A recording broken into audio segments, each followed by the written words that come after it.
Hello everyone, Kayla here. Yes, my hair is wet, but I have a reason for it. I'm going to be doing a review of the Eco Styler Black Castor and Flaxseed Oil Gel. This is the first part of the video, so it'll be a first reaction type part, and also I'll get into the details of this gel, like all the stuff that you would know, I guess you would want to know before you buy it.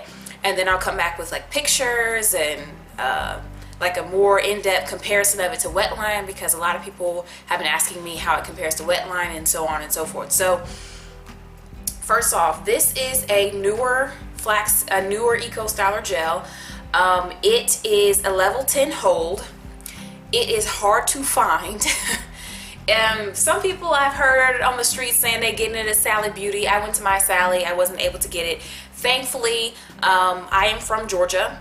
I went back to Georgia. We were stopping there visiting my mom on the way up north, and so I was like, Mom, I gotta go to a beauty supply store. So, and if anyone else is from Georgia, you know Georgia has tons of beauty supply stores, like mega Walmart style beauty supply stores. So I went to one and I was able to find this. It was $2.99, and this is the 16 ounce, so I was able to get it there. When you pick it up, you'll notice that it has a pop top. Trying to pop it. Here you go. So it's very convenient for your convenience.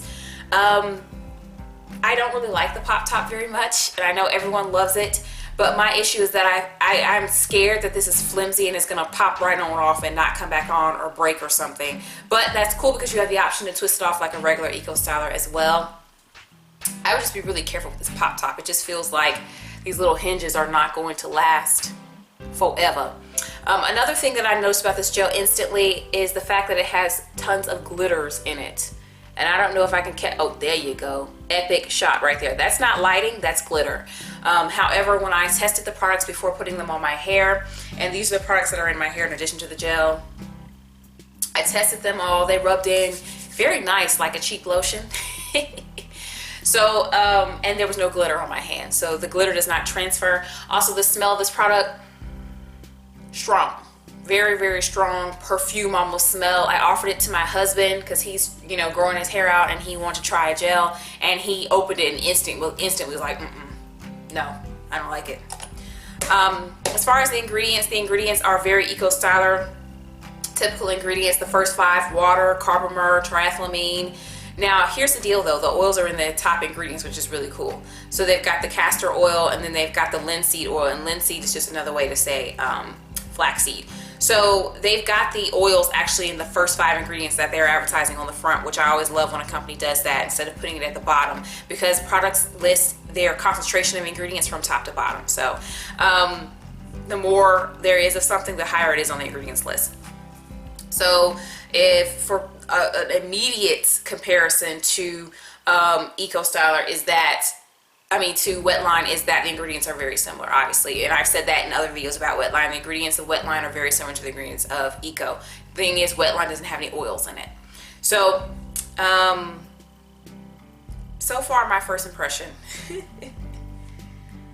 I like that it mixed very well with these products, but I feel like overall my hair may come out frizzy.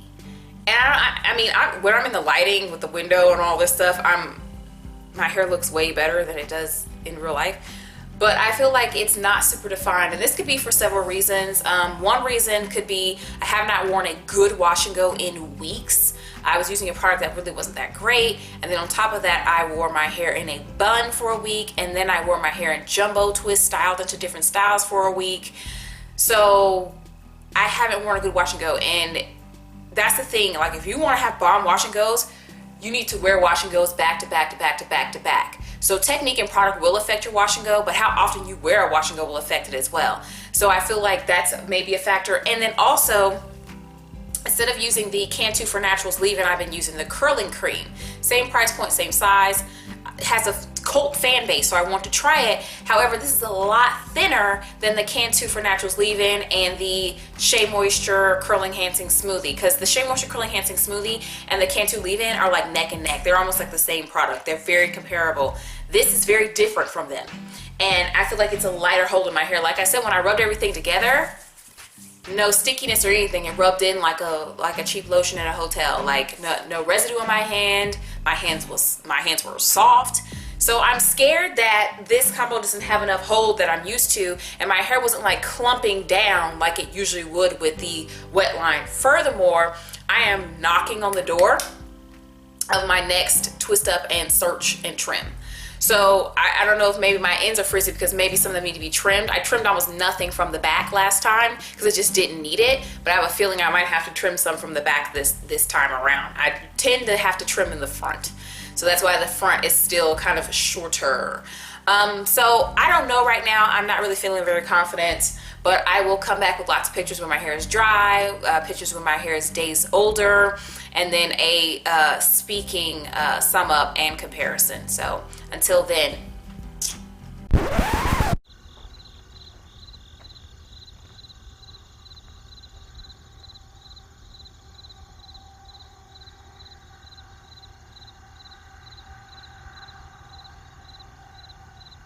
Okay, I am back. It is a whole different week. Forgive my hair that's sticking out because my hair's not been down very long. This is the first time I've taken it down since I washed it. So I washed it, dried it, pineappled it, and then took it down, and it's been like less than an hour since I've taken it down. So it sticks up until gravity takes its place and it falls down. So, whew, all that to say, I think I managed to save it. I mean, let's check it out. I think I got it looking better, okay? So let me tell you what it is before I do the comparison so you can know how I got it to look better this time. I dropped the Cantu because Cantu is notorious for flaking and not combining with other brands, even though I've never had a problem with that. Dropped the Cantu, only used the Garnier Whole Blends leave-in, and then I did my hair in the shower so that I could kind of make sure that my hair was super wet and get it. I don't know if that was making a difference or not. Then I saw other people's videos, particularly Razor Empress.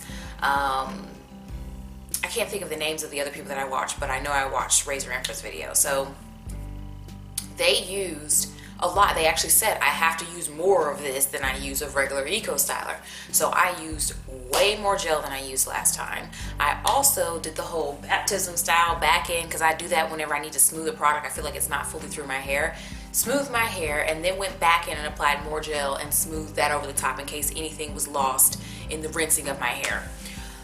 Whew, all of that, and then I was not playing with it. So what I did was I sat under the dryer until it was mostly dry, and then I came in with my Diva Fuser and got all up in here and tried to get the parts that weren't dry because I have a soft part dryer, so it's never going to dry the front or the underside. It just never gets those parts dry.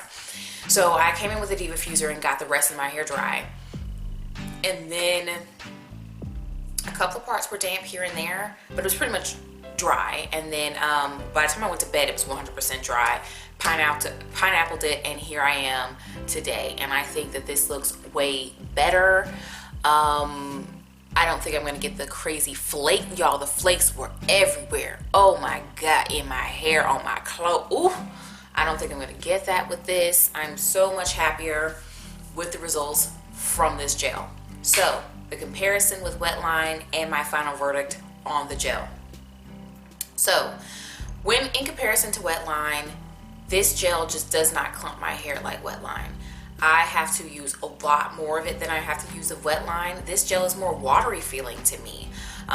If you're used to Eco Styler gels, then maybe. I've actually, fun fact, never used Eco Styler in a wash and go since I've been wearing my hair in fully defined curly style wash and goes. I've not used Eco Styler. I've done wash and fro with Eco Styler back before I was wearing wash and go, before I knew that I was capable of wearing wash and go, but I've never used Eco Styler. So I can't compare it to the other Eco Stylers because it's been years since I've even cracked one open, and I've never was going for a look like this. But I would imagine, since wetline has such similar ingredients to Eco, that this probably has a lighter texture. And I think it's because there's 2 oils in the top 5 ingredients, honestly. That's why I think that it's like that. So I had to use so much so much, and I never have to use that much of wetline. As far as the final results compared to wetline, I managed to get the nice crispy crunchy hair that I like, because I don't have time to redo my hair, and it's a blessing because I'm going to start doing a little camp type situation at my job tomorrow, and I couldn't be going up there looking crazy, so I'm glad that this worked out. But I've got the crunch that I desire, so like this, it's crunchy, and it's going to break down over the days with me pineappling and all that kind of stuff. But I don't have the shine. Like, my hair is more shiny. You guys can look at the end of my wash and go video and see how shiny my hair is. This is more dull looking. It's not dull like dusty or dry, but it's dull as in, I don't know, it's just hair. It's just there. It doesn't give you any shine. I don't know, and I think I've been spoiled by wetline, and I like having the shiny hair that wetline gives me. I've been a little spoiled in that aspect, and I kind of wish that I had the shiny hair. Yeah, and then also with wetline, I'm just able to put pretty much any product with wetline. I'm able to slap it on at my leisure. I'm able to do whatever I want to do, and the wetline is still going to work for me. Whereas I had to be very careful with this Eco Styler gel as to what I put on my hair, how much of it I put. I was much more conscious of that when I used it. And so there. So my final verdict on this gel is going to be a no. And the main reason why it's a no is because beyond the having to be careful with what I put with it, also the amount that I had to use. You see this? Ain't nothing in here but a dollop. One more dab and it's gone.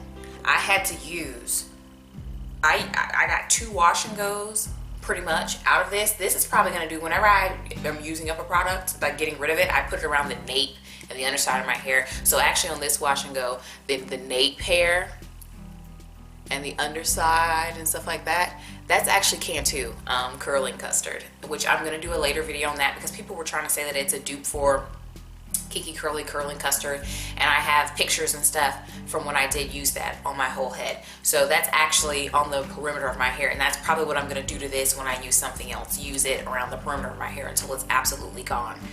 But I had to use so much, and my hair right now is bra strap length. It dries to my shoulder, but it is indeed bra strap length. And before having bra strap length hair, I cut my hair.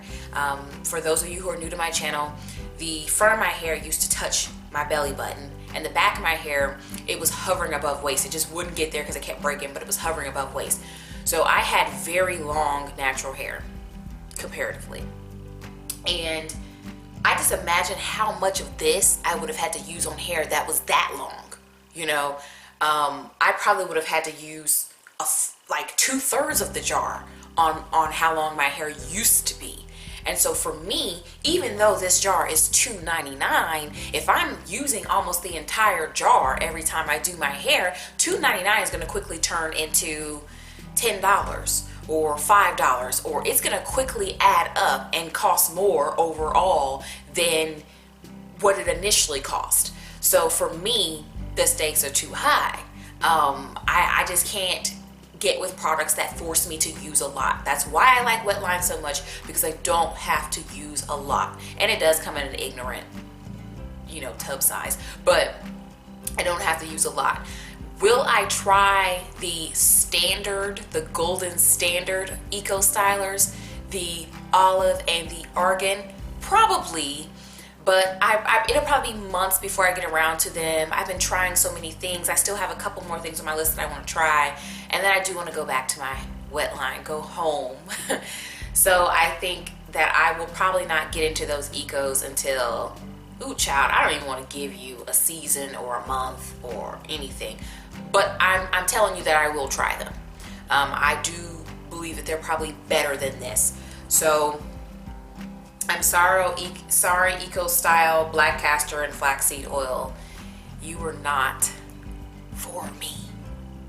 If you guys have had experience with this gel, or you have some hacks or some tweaks for making this gel work, please drop that down in the comments below. And be sure to just check the description box because all information will be provided there. I will not have a link for this though, because I think it's pretty much a ripoff to buy this on the internet, so I'm not going to put any links in the description box for you. Give this video a like, share it with your natural friends, and I will talk to you guys in the next one.